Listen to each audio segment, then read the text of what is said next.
Hey there nation, and welcome to the show where we help you to play miniatures wargaming on a budget. It is I, Commander Chiefskate, and welcome to the episode of Weight of the Underhive, your ultimate guide to Games Workshop's gritty and immersive skirmish game Necromunda. So whether you're brand new to the Dark Desert Hive Primus or a veteran looking to sharpen your skills, this series is your go-to resource for mastering all aspects of the game. From gang warfare to campaign strategies, we've got you covered. And on today's episode, we're actually going to be talking about starting up a brand new list using Chaos Helot squats in your games of Necromunda. So, do you like playing squats? Do you like playing Venators? Do you wish you were Chaos Corrupted and being a Chaos Dwarf instead of the normal law-abiding dwarves? Well, this video is for you. So let's go out and talk about exactly what it takes to be a Helot Chaos Squat. And as always, because the video is a little bit more of a deeper dive, I will put timestamps in the description box down below so you can click and navigate to the part of the video that interests you the most. Alright, so let's talk about the inspiration for this video. So first of all, with the big preview that took place over the summer for Games Workshops, one of the things that they actually talked about were the Hellsmiths of Helot, which of course are the old school Chaos Dwarves from Warhammer Fantasy from way back when. They look like they're bringing them back for Warhammer Age of Sigmar. They might bring them back for Warhammer the Overworld. That's still a little bit on the fence, and we also see them in games of Warhammer Underworlds as well. But the key thing that kind of inspired me to make this video is this image you see in the background. This is from a channel called Underhive Art. My suggestion you subscribe to them if you can. They have some really cool artwork that they do, especially on Instagram, relating to Necromunda as well. They did what's basically called a digital kit bash, and what they decided to do was actually take some of these Hellsmiths of Helot miniatures from Warhammer Age of Sigmar and apply 40k type bits to it, so that way you can use them in Warhammer 40,000 or more importantly in Necromunda. So the nice way to say that the big headed Chaos Dwarves are back, and why not use them for Necromunda, because after all, hashtag every miniature is a Necromunda miniature. So I decided how cool would it be to actually play a gang of Chaos Corrupted Ironhead Squad Prospectors in Necromunda. And so that's what this whole image kind of inspired about it, and that's why I decided to make this list. So let's go on and talk about exactly what the play style of this gang is going to be. Alright, so the playstyle for this gang is going to be a shooting heavy gang for one very important reason, because you are playing Ironhead squats who are Chaos Corrupted. Dwarves have a really hard time actually closing the distance with middle allowances, so they're going to really have to rely upon shooting in order to get a lot of the things that they want to get done.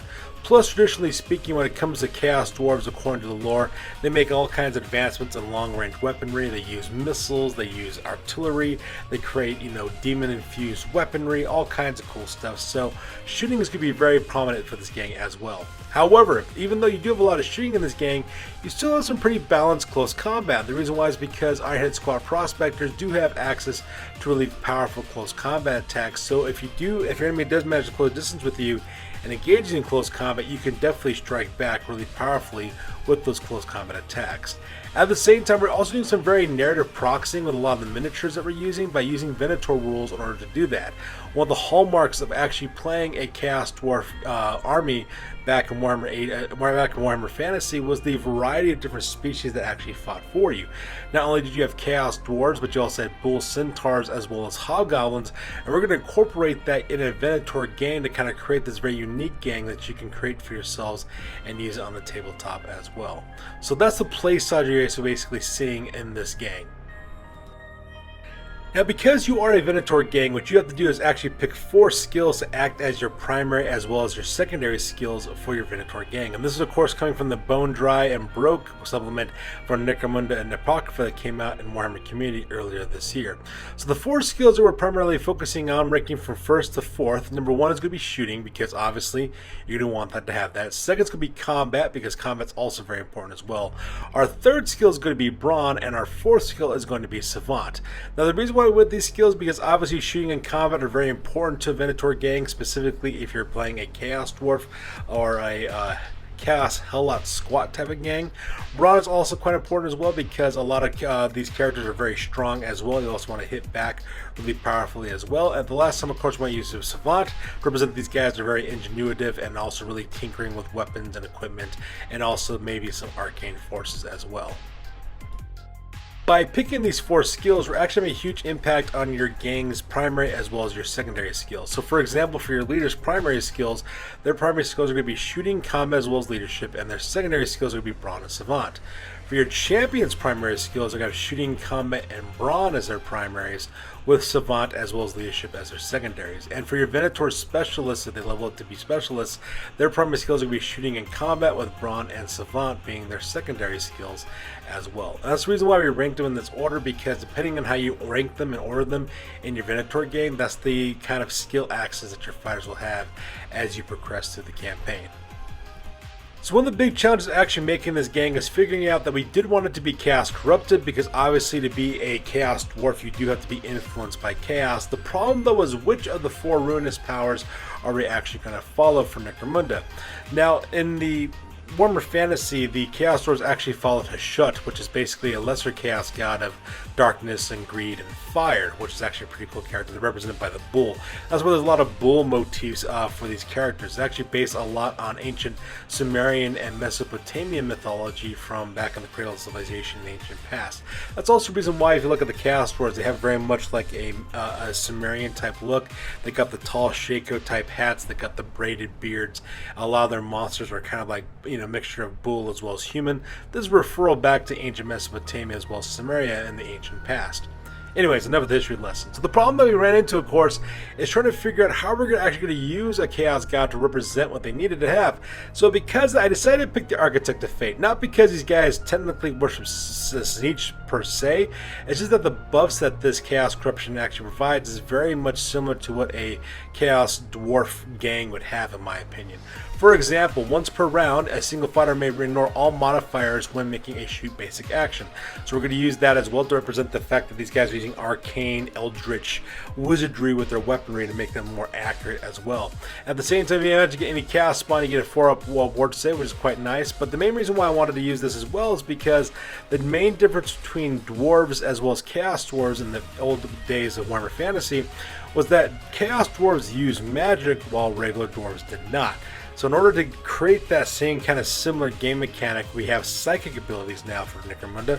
So that's the reason why I went with the Architect of Fate, specifically so that way your leader can become a psychic in your gang.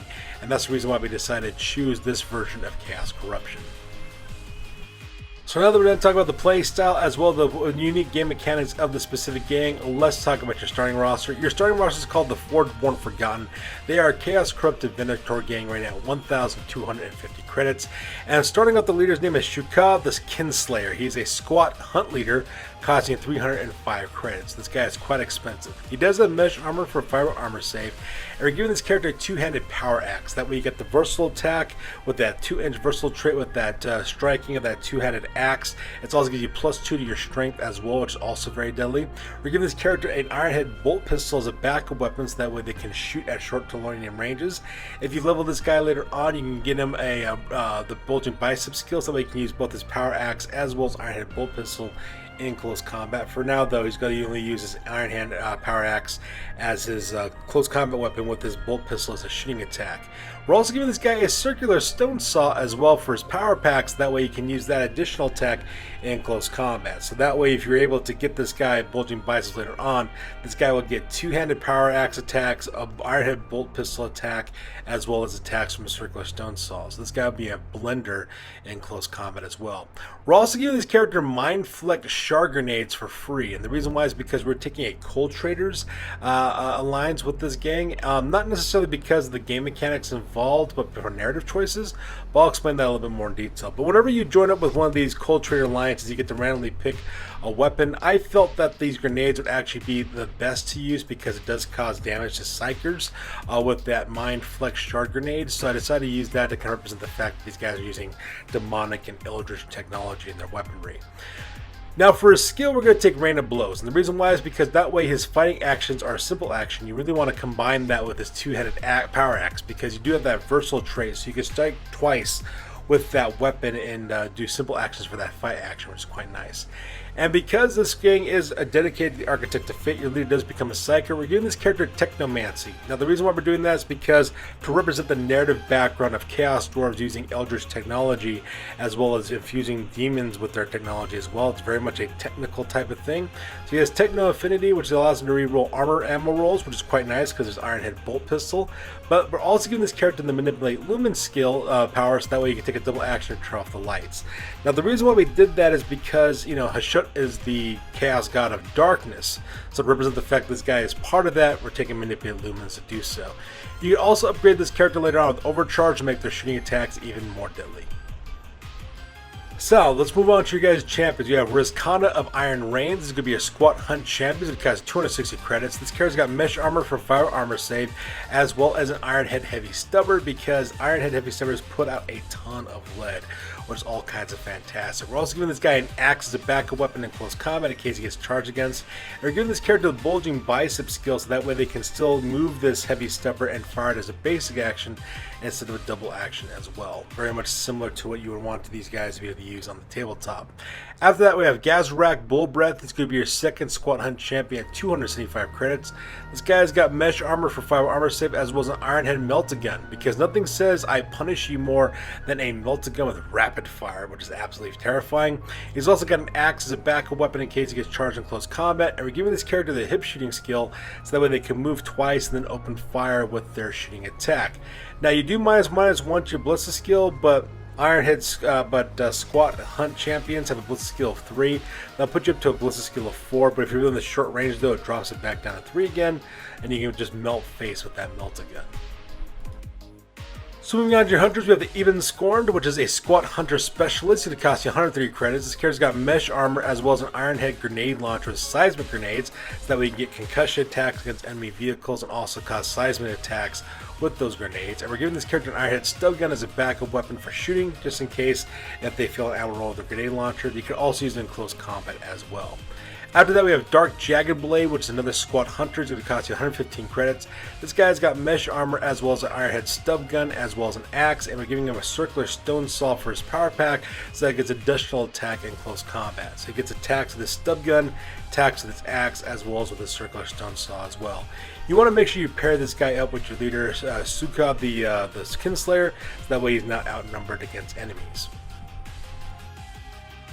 After that, we have Zurak the Overseer, who's in the last of your squad hunters, who's costing 95 credits. This guy's equipped very basically with mesh armor for fire armor save.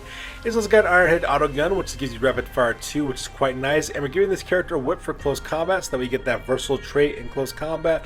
Plus, it also adds the narrative of Zurak the Overseer, because his responsibility is to be the overseer of the hobgoblins, quote unquote, in your gang. And speaking of which, we have 2 hobgoblins in this game, quote unquote. We have Blix as well as Deco. Now these guys will be using the Rattling Hunter rules from the Venator gangs, but we're going to use those same statistics and pretend that they're hobgoblins instead. So if you have hobgoblin miniatures in your gang, you better use these guys as your little Rattlings with all the special rules that get associated with them. They're going to cost 30 credits a piece, and they're going to be armed with reclaimed autoguns to represent the fact that these guys have substandard equipment, because they're apparently used as chaff for your gang as well. So Blix and Deco will be paired up with Zurak the Overseer, laying down some suppressive fire with your auto guns. And that's going to make up your gang for this list. Now, for those of you guys who are going out to the Ashways or into the Underhells, you're going to have 400 credits to do your vehicle, and this is, of course, going to be called the Forge Fiend, which is an Ironhead squat gearhead. It's going to cost you 400 credits. This character is driving a rock grinder truck with a twin-linked autocannon, because that thing is the Pwn. He's also got all-wheel steering as well as tire claws that drop the handling from 8 to 6+ to make it a little bit more easier to move on the battlefield. And we're giving this vehicle flare launchers, that way you can illuminate the battlefield and engage targets in visibility conditions. And that's going to be the vehicle you're going to use for both your Ashways campaign as well as your Underhells campaign, or if you decide to go the Amaranthine Succession, this will be your vehicle to use as well. So let's talk about the criminal alliance we're going to use for this one. So you are a Helot gang with this Chaos Corrupted, so that automatically makes you an outlaw, which means you can only take criminal alliances. And the criminal alliance we're going to take for this one is the Cold Traders. Now the reason why we decided to do this is because you get a couple of benefits from this. First of all, you get Xenos artifacts, which means that you get -2 rarity for Xenos weapons as well as war gear. So you can equip that for your gang. You got also access to Void Bounty Hunters with the Smuggler Short Party, which is the delegation that you can use for your gang. Now it does have a couple of drawbacks, such as press gang ganged, as well as Imperial Entanglements, which could of course be a little bit of a problem. Press gang to do certain scenarios if the rules require for it, and plus money your fighters might not be able to participate in the next battle report because you're being investigated by the Imperial authorities. Now let's talk about why the narrative reasons for why you're taking a criminal alliance with the Cold Traders. The reason why is because the Xenos weapons and the equipment that you use for your game from this alliance could be treated as Hellsmith type weapons. These could represent eldritch technology as well as demonic entities that are used in weapons as well as equipment that the gang use, which very much narratively fits with a Chaos Dwarf gang. So you could roleplay that instead of Xenos per se, it's more like demonic type things. Also, delving into forbidden knowledge as well as technology is kind of a thing that, Cold Traders kind of do. At the same time, it's exactly the kind of thing that Chaos Dwarves also do as well. At the same time, if you have any Bull Centaur miniatures, we can use those to proxy your Voidborn scum that come with the delegation as well, because those guys are actually quite large, high strength, high toughness, and Bull Centaurs would be perfect proxies to represent your Voidborn scum. So let's talk about your Criminal Alliance delegation with your Smuggler Short Party. First of all, you have your Troll Traders, going to be named Mazkor the Appraiser. This character's got armor weave as well as a sling gun. They also got a slow knife for close combat. They have a bio booster for war gear as well as a step aside as well as the Overseer skill. Your boss's name will be Smoke Tongue the Slaver, which is a cracking mesh armor for 5 armor save. They also got a shotgun with solid and scatter ammo, which is nothing great, and same thing with a fighting knife. They also have the dodge skill. So these are the 2 members of your delegation short party. The main secret sauce, though, for the Smuggler Short Party are your 2 Voidborn scum. These characters are going to be called Zuton as well as Zorth. And you can proxy these guys using Bull Centaurs to represent the statistics that they actually have.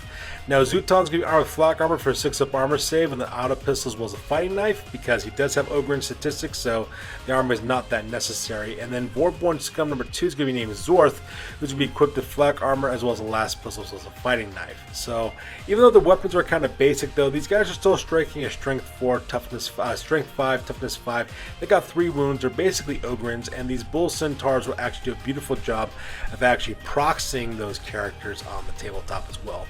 Like I said before, taking the Cold Trader delegation is mainly just a narrative choice to kind of fit with the overall aesthetic of what this gang is all about.